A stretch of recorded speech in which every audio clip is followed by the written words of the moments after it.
Ang intense ng mga kaganapan ngayon sa abot kamay na pangarap sapagkat malalaman na ni Doc Robert ang sikreto nila Moira at Doc Carlos.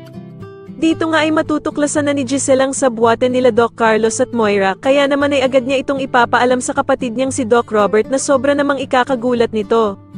Samantala ay magtatagumpay nga ang pagsusumbong ni Michael kay Doc Carlos tungkol sa pangko-comfort na ginawa ni Lynette kay Doc Robert.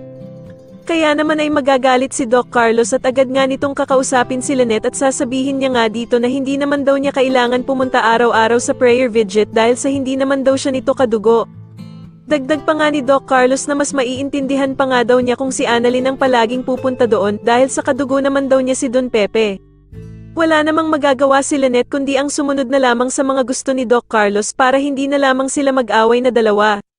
Sa kabilang banda naman ay agad na makakarating kay Moira ang balita na etong si Doc Carlos nga daw ay may ginawang masama kay Don Pepe, kaya nga daw ito nagka-cardiac arrest. Kaya naman ay paaminin ni Moira si Doc Carlos kung totoo nga ba daw ang mga bali-balitang ito sa kanya, subalit gulat na gulat naman si Doc Carlos at hindi nito malaman kung ano ang sasabihin niya. Sa kabilang banda naman ay tuluyan na ngang nagmatch ang mga fingerprints ni Zoe sa mga medical supplies na nakuha ng pulis sa hideout ni Balahaja. Subalit sa kasamaang palad nga ay agad na makakarating din ito sa bruhang si Moira, kaya naman ay gagawa na naman ito ng paraan para malusutan ang problema nilang ito.